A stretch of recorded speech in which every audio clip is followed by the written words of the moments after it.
Ya, Assalamualaikum warahmatullahi wabarakatuh. Bertemu lagi kita di mata kuliah keamanan perangkat lunak. Di pertemuan ke-21 ini kita akan membahas tentang digital watermarking ya, atau watermark digital. Ya, pada kesempatan kali ini kita akan membahas tentang apa itu watermarking, sejarah, kegunaan, dan yang terakhir kita akan bahas tentang jenis-jenis dari watermarking. Saya mulai materi watermarking ini dengan sebuah pengantar sebagai berikut. Tentu kalian pernah mendengar sebuah peribahasa mengatakan, sebuah gambar bermakna lebih dari 1000 kata. A picture is more than a thousand words. Sebuah gambar dapat mengungkapkan informasi yang lebih kaya daripada hanya berupa rangkaian kata-kata atau kalimat. Gambar ini misalnya dapat bercerita lebih banyak daripada diungkapkan dengan kata-kata. Itulah makna dari peribahasa tadi. Termasuk gambar-gambar animasi seperti ini, yang dapat bercerita lebih banyak ya, daripada rangkaian kata-kata. Mari kita lihat fakta yang terdapat pada era digital saat ini. Jutaan gambar atau citra digital bertebaran di internet, baik dikirim melalui email, terdapat dalam website, ditransfer melalui Bluetooth, diunggah ke dalam media sosial seperti Facebook, WhatsApp, Instagram, dan sebagainya.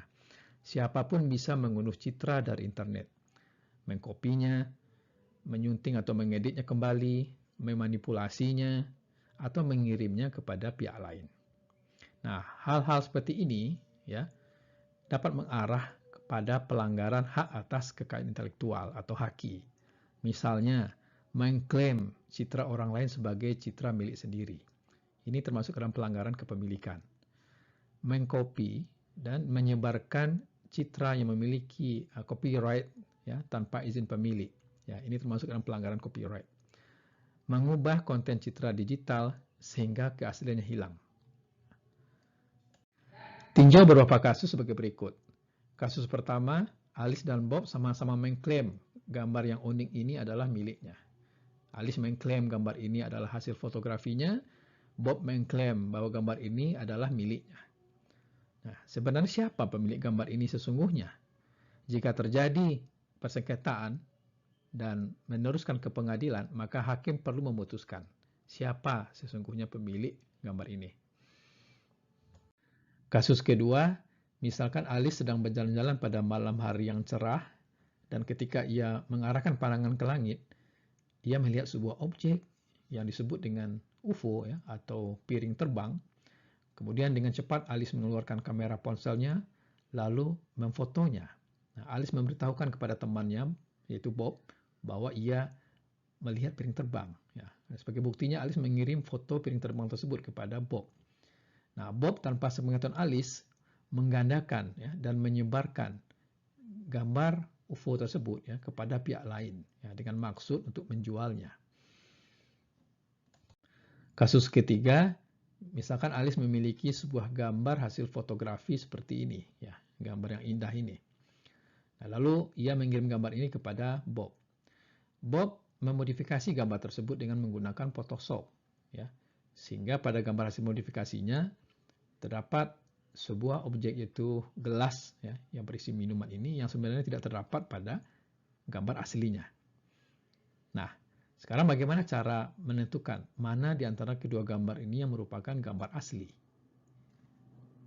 Nah, contoh lainnya, misalkan ini gambar yang aslinya ada seorang wanita di tepi pantai ini.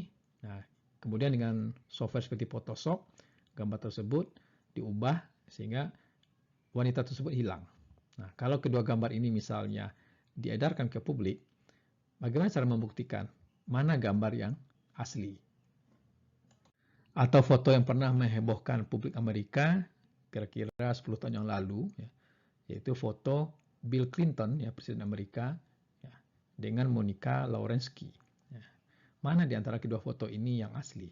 Apakah Clinton sedang berjalan bersama Monica atau Clinton sedang berjalan dengan istrinya Hillary? Semua kasus yang disebutkan tadi muncul karena karakteristik gambar digital adalah pertama tepat sama kalau digandakan. Jadi kalau kita memiliki file gambar, ya, lalu kita copy berkali-kali, maka hasil kopinya tepat sama dengan file gambar aslinya, ya, sama bit per bit. Kedua, gambar digital mudah didistribusikan.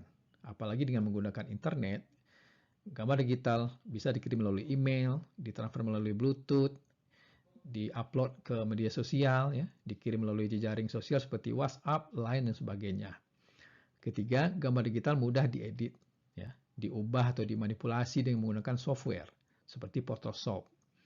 Nah, semua hal ini, ya, mengakibatkan tidak ada perlindungan terhadap citra digital, perlindungan terhadap kepemilikan, perlindungan terhadap copyright, perlindungan terhadap keaslian pesan, dan sebagainya. Nah, solusi untuk masalah perlindungan citra ini adalah dengan menggunakan image watermarking. Nah, apa yang dimaksud dengan image watermarking? Image watermarking merupakan teknik menyisipkan informasi yang mengacu pada pemilik gambar. Nah, informasi ini disebut dengan watermark, dengan tujuan untuk melindungi kepemilikan, copyright, atau menjaga keaslian konten gambar tersebut. Watermark yang disisipkan ke dalam gambar bisa berupa teks atau tulisan, ya, tulisan bahwa gambar ini milik Amir misalnya, ya, atau bisa berupa gambar logo seperti ini, ya, Santi, ini logo Santi disisipkan ke dalam gambar ini, atau berupa sepenggal musik audio, atau berupa data biner, atau bisa juga berupa barisan bilangan real. Nah, penyisipan watermark ke dalam citra itu sedemikian rupa sehingga tidak merusak kualitas citra tersebut. Jadi ini adalah gambar aslinya yang sebelum disisipkan watermark. Watermarknya adalah logo Shanti, ya. Kemudian ini adalah gambar berwatermark. Nah, sekilas ini mirip seperti steganografi. Dan memang watermarking merupakan aplikasi steganografi, namun dengan tujuan yang berbeda. Diagram berikut memperlihatkan model sebuah image watermarking. Jadi dalam model ini, gambar yang akan dilindungi, misalnya dilindungi kepemilikannya, dilindungi copyright-nya, dilindungi keaslian kontennya, itu disebut dengan original image. Ke dalam gambar ini akan disisipkan watermark berupa logo gambar, misalnya gambar Ganesha seperti ini, dengan menggunakan sebuah program namanya watermark embedder. Hasilnya adalah gambar yang mengandung watermark di dalamnya, atau watermark image. Gambar yang mengandung watermark ini meskipun di-copy berkali-kali, di dalam setiap salinannya selalu terkandung watermark. Jika terjadi sengketa, ya, sengketa hukum terhadap gambar ini, maka watermark yang ada di dalamnya bisa diekstrak kembali. Penyisipan watermark ke dalam gambar itu tidak merusak kualitas gambar tersebut. Kemudian watermark harus dapat dideteksi atau diekstraksi kembali, ya, sebagai bukti kepemilikan, ya, atau copyright, atau bukti adanya manipulasi yang terdapat pada gambar berwatermark tersebut. Mari kita perhatikan cara-cara konvensional memberi label copyright pada sebuah gambar. Biasanya label copyright itu ditempelkan pada gambar dan dapat dilihat secara kasat mata. Nah, kelemahan cara seperti ini adalah tidak efektif untuk melindungi copyright, sebab label copyright tersebut bisa dipotong atau dibuang, ya, dengan menggunakan program pengolah citra komersil seperti ada Photoshop misalnya. Seperti gambar ini, ya.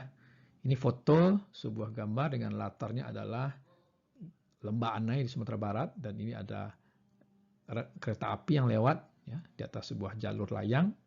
Nah, kemudian oleh pemiliknya diberi label C, yaitu copyright, ya, Nofren Caniago. Ya. Nah, label copyright ini bisa dimanipulasi, ya, diedit, dibuang, dipotong, sehingga copyright-nya menjadi hilang. Atau seperti contoh gambar ini, ya, gambar sungai, ya, sebuah muara sungai di sini. Nah, lalu oleh fotografernya diberi tulisan, ya, foto by Lili Aini, yang menyatakan ini adalah label kepemilikan.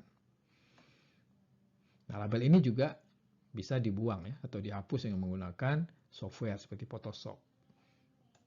Namun dengan menggunakan teknik watermarking, kita melakukan perlindungan citra dengan menyisipkan watermark ke dalamnya. Sedemikian rupa sehingga watermark terintegrasi di dalam citra digital tersebut. Nah, kelebihan dengan menggunakan teknik watermarking adalah, pertama, penyisipan watermark tidak merusak kualitas citra. Citra yang disisipi watermark akan terlihat tampak seperti aslinya. Kedua, setiap penggandaan atau kopi citra digital akan selalu terkandung watermark di dalam setiap salinannya. Ketiga, watermark di dalam citra digital tidak bisa dihapus atau dibuang. Yang keempat, watermark dapat dideteksi atau diekstraksi kembali sebagai bukti kepemilikan atau copyright atau untuk mendeteksi perubahan yang terdapat pada citra tersebut. Watermarking memiliki sejarah yang cukup unik. Istilah watermarking muncul dari proses pembuatan kertas di pabrik kertas. Pada abad 13, sebuah pabrik kertas di kota Fabriano, Italia, membuat kertas yang diberi watermark. Cara memberi watermark adalah dengan menekan bentuk cetakan gambar pada kertas yang baru setengah jadi. Jadi kertas yang baru setengah jadi ini masih basah, gitu ya, belum kering. Gitu. Nah, pada kertas yang masih basah ini, kemudian ditempel dengan sebuah cetakan gambar. Nah, ketika kertas itu dikeringkan, maka terbentuklah kertas yang berwatermark. Nah, jadi cetakan gambar tersebut akan terlihat pada kertas. Kertas yang mengandung watermark ini itu biasanya digunakan oleh seniman dan sastrawan pada zaman itu untuk menulis karya seni, seperti menulis puisi, menulis not musik, ya, atau karya seni lainnya. Nah, kertas yang sudah dibubuhi watermark atau tanda air itu dijadikan sebagai identifikasi bahwa karya seni tersebut adalah asli. Nah, orang-orang Cina juga melakukan hal yang sama dalam pencetakan kertas dengan menempelkan gambar cetakan berupa watermark pada kertas yang masih setengah basah. Berdasarkan tipe media yang diberi watermark, maka watermarking dapat dikelompokkan menjadi dua macam. Pertama adalah paper watermarking. Ini adalah watermarking untuk dokumen cetak seperti kertas. Teknik paper watermarking memberikan impresi pada kertas berupa gambar atau logo atau teks dengan tujuan agar kertas yang sudah diberi watermark tersebut tidak dapat difotokopi atau dipindai secara efektif. Biasanya digunakan pada uang kertas, paspor, dan banknotes. Misalnya pada uang ini, nah ini adalah watermarknya. Tujuan paper watermarking adalah untuk mengidentifikasi keaslian. Jadi, dokumen kertas yang diberi watermark itu menandakan bahwa dokumen tersebut asli. Jika tidak ada watermark, maka dokumen kertas tersebut dianggap palsu. Kelompok yang kedua adalah digital watermarking. Sesuai namanya, ini adalah watermarking untuk dokumen digital seperti gambar digital, audio digital, video digital, teks digital, dan sebagainya. Nah, ini gambar yang sudah pernah kita bahas sebelum ini. Meskipun steganografi dan watermarking sama-sama menyisipkan informasi ke dalam media digital, namun keduanya memiliki beberapa perbedaan. Steganografi bertujuan mengirim pesan rahasia apapun tanpa menimbulkan kecurigaan. Jadi pesan rahasia tersebut disembunyikan ke dalam media. Media tersebut adalah sebagai pembawa pesan rahasia. Persyaratan steganografi adalah aman, kemudian pesan sulit dideteksi keberadaannya, lalu kalau bisa sebanyak mungkin menampung pesan atau large capacity. Dan komunikasinya adalah point to point, yaitu dari pengirim pesan ke penerima pesan. Media penampung atau pembawa pesan rahasia itu tidak punya arti apa-apa. Ya, artinya meaningless atau innocent. Sedangkan pada watermarking, tujuan penyisipan pesan atau watermark ke dalam media digital adalah untuk memberi perlindungan pada media digital tersebut. Perlindungan yang dimaksud adalah seperti perlindungan copyright, perlindungan kepemilikan atau ownership, atau pembuktian keaslian ya, atau autentikasi media digital. Persyaratan yang dibutuhkan adalah watermark sulit dihapus atau dibuang dari media digital. Dan bentuk komunikasinya adalah one to many. Jadi dari pemilik media digital yang menyisipkan watermark ke dalamnya, selanjutnya media sudah diberi watermark itu kemudian disebar ke berbagai pihak, didistribusikan maksudnya. Sedangkan pada watermarking, media penampung yang disisipi watermark justru itulah yang diberi proteksi. Ini berbeda pada steganografi. Media penampung yang disisipi pesan itu tidak memiliki arti apa-apa. Dia hanya sebagai carrier atau pembawa saja. Pada watermarking, ukuran atau kapasitas watermark itu tidaklah penting. Sedangkan pada stenografi, sebanyak mungkin pesan yang bisa disisipkan ke dalam media pembawa tersebut. Selain menyisipkan watermark ke dalam citra, kita juga bisa menyisipkan watermark ke dalam media digital lainnya. Nah, kalau menyisipkan watermark ke dalam video, maka itu dinamakan video watermarking. Menyisipkan watermark ke dalam audio dinamakan audio watermarking. Menyisipkan watermark ke dalam teks dinamakan text watermarking. Bahkan, software atau perangkat lunak pun bisa disisipi watermark. Ini dikenal dengan nama software watermarking. Pada kuliah ini, kita hanya fokus pada image watermarking saja. Sedangkan video watermarking dan lain-lainnya itu adalah di luar cakupan materi watermarking yang dibahas di dalam video ini. Pada image watermarking, penyisipan watermark ke dalam citra menghasilkan citra yang berwatermark atau watermark image. Nah, citra yang mengandung watermark ini itu tidak dapat dibedakan dengan citra aslinya. Dua gambar yang Anda lihat ini adalah gambar yang di dalamnya sudah terkandung watermark. Sehingga antara gambar ini dengan gambar aslinya itu tidak dapat dibedakan. Begitu juga gambar yang ini dengan gambar aslinya tidak dapat dibedakan. Berdasarkan kegunaannya, maka image watermarking dapat diklasifikasikan menjadi dua macam. Pertama adalah fragile watermarking. Ini adalah tipe image watermarking yang bertujuan untuk menjaga integritas atau keaslian citra digital. Kedua adalah robust watermarking. Ini adalah tipe image watermarking yang bertujuan untuk menyisipkan label kepemilikan atau label copyright pada citra digital. Kita akan bahas ini satu persatu pada slide berikut. Pada fragile watermarking, karakteristiknya adalah watermark yang sudah disisipkan ke dalam citra digital dapat menjadi rusak atau pecah, atau bahasa Inggrisnya fragile, jika kita melakukan manipulasi pada citra berwatermark tersebut. Nah, tujuan fragile watermarking ini adalah untuk membuktikan keaslian atau tamper proofing. Nah, perhatikan gambar ini. Nah, ini adalah citra yang asli. Kemudian kita sisipkan watermark yang sama ukurannya dengan citra ini. Nah, apabila dilakukan manipulasi pada citra yang sudah mengandung watermark tersebut, misalnya kita tambahkan bintik-bintik putih, ya, di sini, ya, atau semacam noise begitu, maka ketika watermarknya diekstrak dari gambar ini, akan kelihatan ya bahwa watermark tersebut ya, mengalami kerusakan. Nah, ini merupakan indikasi bahwa citra ini sudah mengalami perubahan.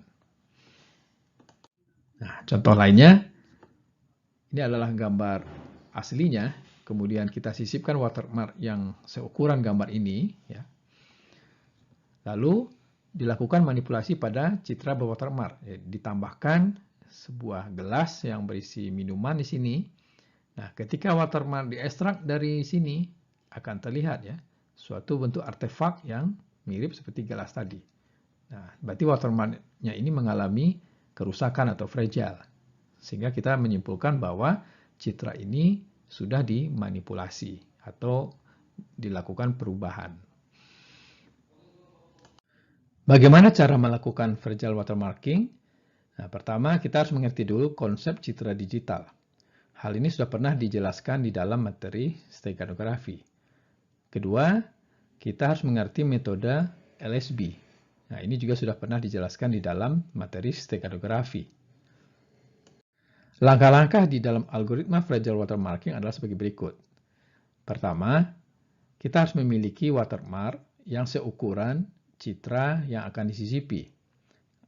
Apabila watermark berukuran lebih kecil dari ukuran citra, maka kita melakukan replikasi atau penggandaan secara berulang-ulang sehingga kita memperoleh watermark baru yang berukuran sama dengan citra yang akan disisipi. Sebagai contoh di sini adalah watermark Gaib Ganesha. Nah, ini di copy ke kanan ya. Sehingga di sini ada sedikit terpotong, kemudian kita copy ke bawah. Nah, di sini juga mengalami perpotongan. Namun ukuran watermark yang baru ini seukuran citra aslinya. Pada langkah kedua, kita sisipkan bit-bit watermark pada seluruh piksel citra dengan metode LSB. Karena ukuran watermark sudah seukuran citra aslinya, maka bit-bit watermark kita sisipkan pada setiap bit LSB dari citra ini. Nah, kalau citranya berupa citra berwarna dengan komponen RGB, maka watermark kita sisipkan pada setiap komponen red, green, dan blue. Hasilnya adalah sebuah citra yang berwatermark yang secara visual tidak dapat dibedakan dengan citra aslinya. Untuk mengekstraksi watermark dari citra, maka kita ambil bit-bit LSB pada setiap pixel, lalu kita satukan menjadi gambar watermark semula.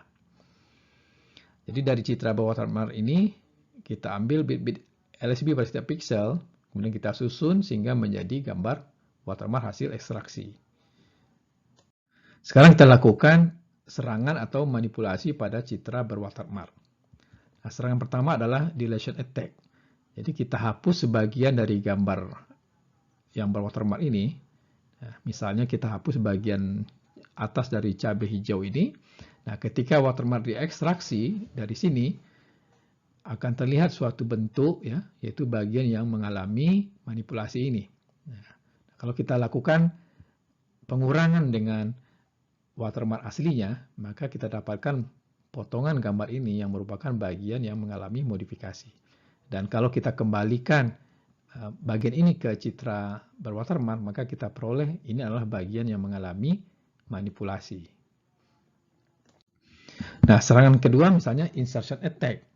Jadi kita tambahkan sebuah objek baru, ya, misalnya pada gambar berwatermark kita tambahkan sebuah cabai yang merupakan kopi dari ini.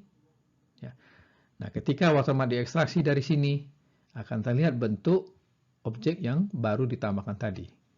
Nah, kalau yang ini adalah kita kurangi watermark yang diekstraksi ini dengan watermark aslinya, ya, sehingga kita memperoleh ini adalah bagian yang sudah ditambahkan pada citra yang berwatermark. Nah, kalau kita kembalikan ini ke citra berwatermarknya, maka bintik-bintik ini yaitu menyatakan ini adalah bagian objek baru yang ditambahkan pada citra berwatermark.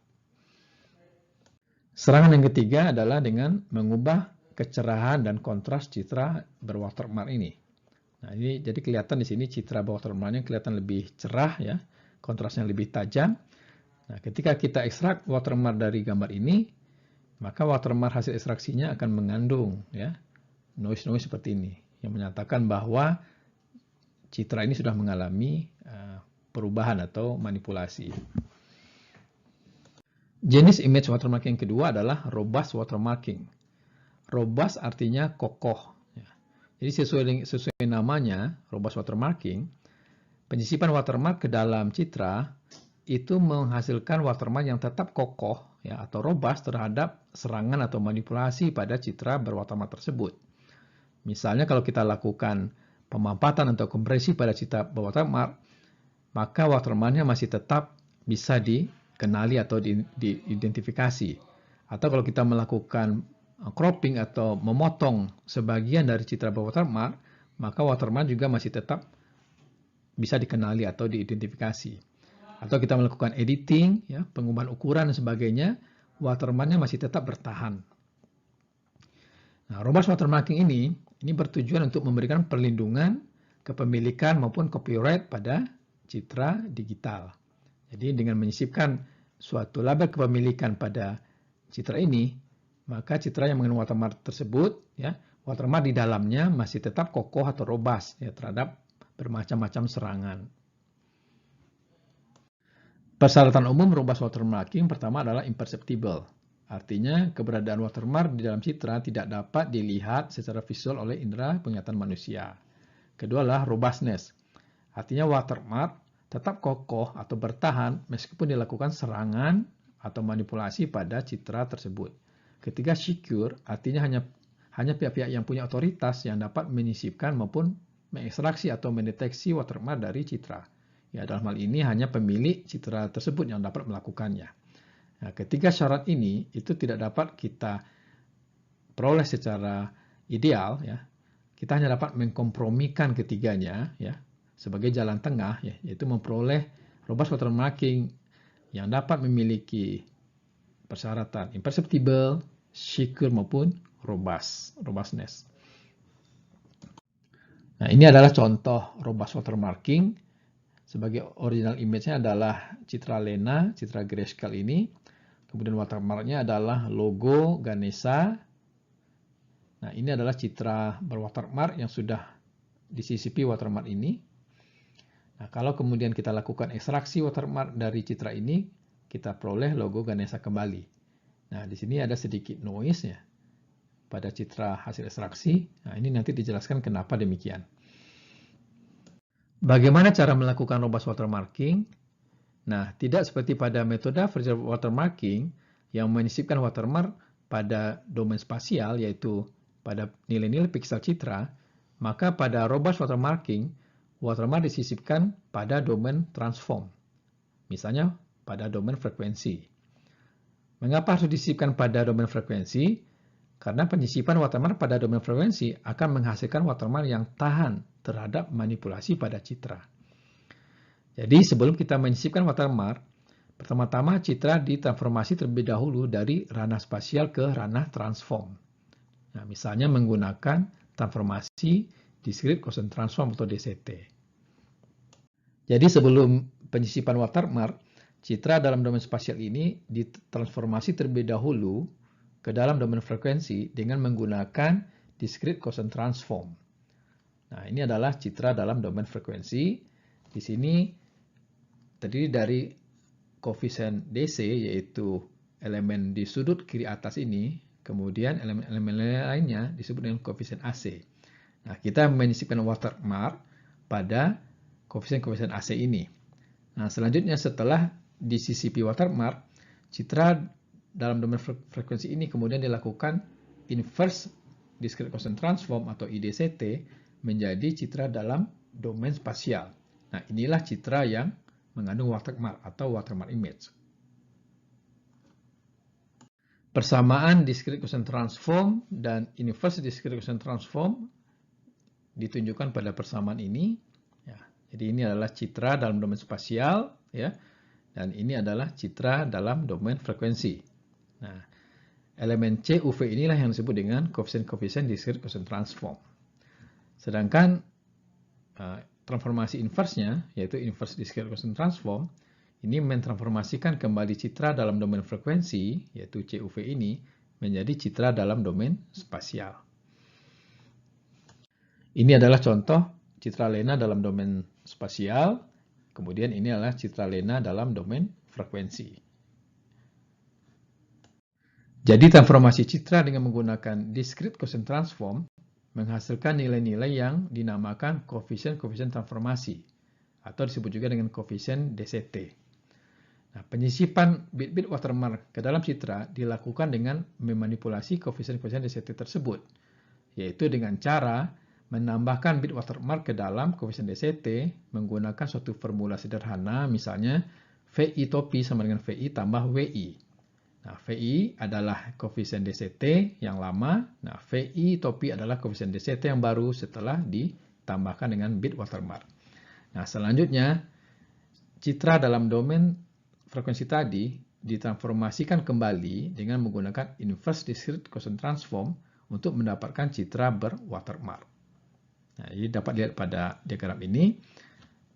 Diagram watermarkingnya adalah ini citra yang akan disisipi watermark. Ya, kemudian lakukan transformasi DCT, hasilnya koefisien DCT, kemudian lalu watermark disisipkan pada koefisien DCT ini, ya, dengan menggunakan suatu kunci, ya. Nah, hasilnya adalah koefisien DCT yang sudah berwatermark. Selanjutnya, koefisien DCT ini dilakukan inverse discrete Gaussian transform untuk menghasilkan citra dalam ranah spasial, ya. Itulah yang disebut dengan citra berwatermark. Terhadap citra berwatermark, kita dapat melakukan sejumlah serangan atau melakukan manipulasi pada citra tersebut untuk mengetahui tingkat robustness atau ketahanan watermark terhadap serangan-serangan tersebut. Nah, contoh serangan yang bisa dilakukan misalnya adalah kompresi citra, yaitu mengkompresi citra watermark dari format bitmap ke format JPEG misalnya. Cropping, yaitu misalnya memotong sebagian citra watermark. Editing misalnya mengubah kontras atau brightness image, ya, atau menambahkan suatu noise pada image. Resizing misalnya mengubah ukuran citra watermark, dan serangan-serangan lainnya. Nah, ini adalah contoh original image-nya berupa citra burung, di CCP watermark berupa logo Ganesha. Hasilnya adalah citra watermark, ya, yang secara visual tidak dapat dibedakan dengan citra aslinya. Nah, kemudian pada citra watermark ini kita lakukan sejumlah serangan. Serangan pertama misalnya mengkompresi citra ini ke format JPEG. Nah, ini hasilnya. Lalu kita ekstraksi kembali watermark dari citra JPEG ini. Nah, terlihat di sini hasil ekstraksinya adalah logo Ganesha yang mengalami sedikit kerusakan, ya. Tapi tidak masalah. Yang penting watermarknya masih bisa dikenali sebagai logo Ganesha. Nah, hal ini menunjukkan bahwa watermarking ini robust terhadap kompresi JPEG, ya. Kemudian serangan berikutnya adalah menambahkan noise pada citra watermark, ya. Jenis noise-nya dikenal dengan nama salt and pepper. Itu bintik-bintik putih ini, ya, yaitu disebut juga dengan salt and pepper atau garam dan merica. Lalu ini adalah watermark yang diekstrak dari citra yang mengandung noise ini. Nah, watermarknya juga berbentuk, ya, atau mengandung noise berupa titik-titik, ya, salt and pepper. Nah, namun watermarknya masih bisa dikenali sebagai logo Ganesha. Ya, hal ini menunjukkan bahwa watermarknya masih tetap kokoh, ya, terhadap serangan penambahan noise. Nah, serangan yang berikutnya adalah mengubah ukuran citra bawah watermark ini menjadi 50%. Nah, ini adalah watermark yang diekstrak dari sini, ya, masih bisa kita kenali ini sebagai logo Ganesha. Berarti dia robust atau kokoh terhadap serangan pengubahan ukuran. Nah, ini adalah serangan cropping, yaitu memotong sebagian citra berwatermark ini, ya. Nah, ini adalah bagian yang hitam, ini adalah bagian yang dipotong. Kemudian kita ekstrak watermark dari dalamnya. Ternyata watermarknya juga masih bisa tahan, ya. Nah, ini masih bisa kita lihat, ini masih kita bisa identifikasi sebagai logo Ganesha. Hal ini menunjukkan bahwa algoritma watermarking dalam domain DCT ini kokoh terhadap serangan-serangan seperti kompresi JPEG, ya, penambahan noise, pengubahan ukuran, lalu cropping seperti ini. Digital watermarking memiliki banyak aplikasi dalam kehidupan.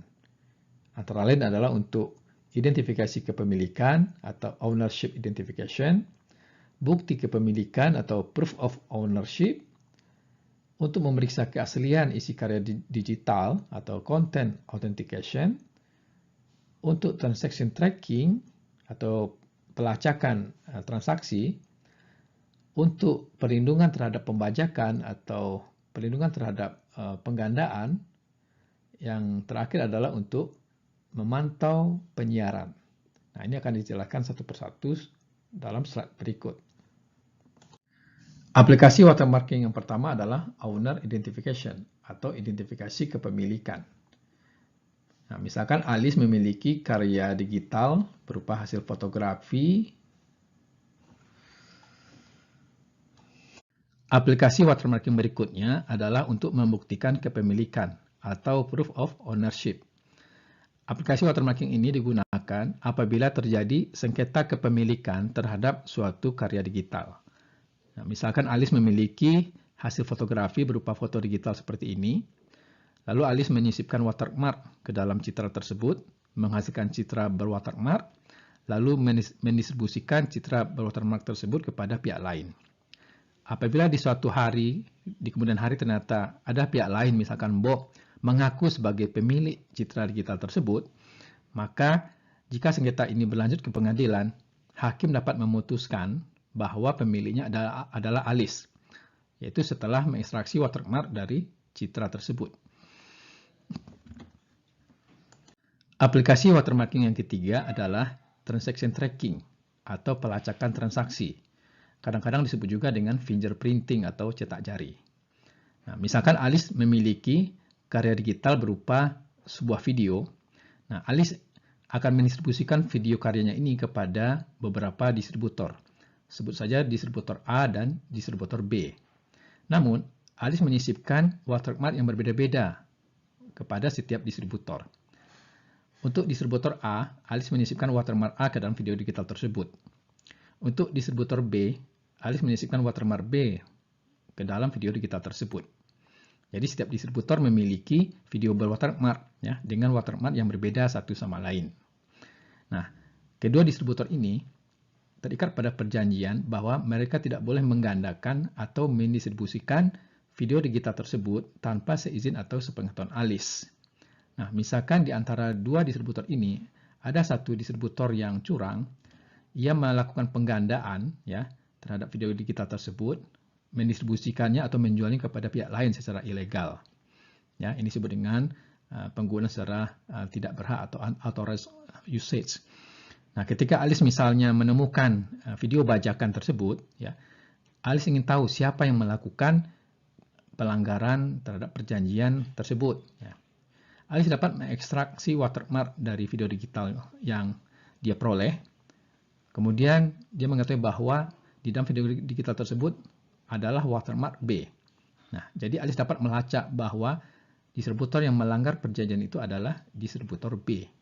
Nah, inilah yang disebut dengan transaction tracking. Aplikasi watermarking yang keempat adalah untuk autentikasi konten, atau disebut juga untuk menguji keaslian sebuah karya digital. Ini merupakan aplikasi dari fragile watermarking yang sudah kita bahas sebelum ini. Karya-karya digital seperti citra, audio, dan video itu perlu dilindungi keasliannya, ya, dijaga keasliannya dari manipulasi oleh pihak-pihak yang tidak punya otoritas. Seperti gambar ini misalnya, citra ini disisipkan watermark seukuran gambar ini juga dengan sebuah program watermark embedder, ya, menghasilkan citra berwatermark. Nah, apabila ada pihak lain yang mengubah atau memanipulasi citra berwatermark tersebut, ya, misalnya menambahkan objek baru ya ke dalam gambar tersebut, ya, jadi misalnya mengcopy cabai ini ya ke sini, maka kita dapat membuktikan bahwa citra tersebut sudah dimanipulasi dengan cara mengekstraksi watermark dari dalamnya, ya. Kemudian dengan membandingkan dengan watermark aslinya, ya, kita dapat mendeteksi bahwa terdapat sebuah objek baru ya di dalam gambar ini ya berupa cabai ini, sehingga kita menyimpulkan bahwa citra tersebut sudah dimanipulasi, ya, sudah tidak asli lagi. Aplikasi watermarking yang kelima adalah untuk mengendalikan penggandaan tanpa izin atau untuk mencegah pembajakan. Jadi karya digital itu mudah untuk dikopi atau digandakan. Namun, dengan menyisipkan watermark ke dalamnya, maka watermark dapat digunakan untuk mendeteksi apakah karya digital tersebut dapat digandakan atau dimainkan oleh perangkat keras. Jadi ini memerlukan kolaborasi dengan hardware. Hardware hanya bisa menggandakan atau memainkan sebuah karya digital ya, apabila karya digital tersebut legal, ya, artinya di dalamnya terkandung watermark. Bila di dalam karya digital tersebut tidak mengandung watermark atau mengandung watermark yang salah, maka player tidak bisa memainkannya, ya, atau tidak bisa melakukan penggandaan. Aplikasi watermarking yang terakhir adalah untuk memantau penyiaran suatu konten digital, atau disebut juga dengan broadcast monitoring. Nah, konten-konten digital seperti iklan, film, musik, dan sebagainya, kalau disiarkan melalui lembaga penyiaran seperti TV dan radio, maka pemilik konten digital tersebut dapat mengendalikan kapan konten digitalnya itu disiarkan. Jadi misalnya seorang pemilik karya digital ya memiliki video, ya, lalu ia menyisipkan watermark ke dalamnya. Nah, lalu video tersebut ya dijual kepada lembaga penyiaran seperti TV dan radio. Nah, ia dapat memantau ya bahwa konten digital tersebut sedang disiarkan pada waktu yang diizinkan. Apabila lembaga penyiaran menyiarkan konten digital tersebut di luar waktu yang diizinkan, ya, maka ia dapat mengetahui terjadi suatu pelanggaran. Jadi watermark di sini berfungsi sebagai alarm atau penanda bahwa konten digital tersebut sedang disiarkan. Baiklah, sampai di sini materi kita tentang digital watermarking. Ya, semoga kalian dapat memahami betapa pentingnya watermarking itu di era digital sekarang ini, ya, yaitu untuk melindungi, ya, atau memproteksi, ya, karya digital seperti gambar, musik, ya, film, video, dan sebagainya. Saya ucapkan terima kasih atas perhatiannya dan selamat belajar.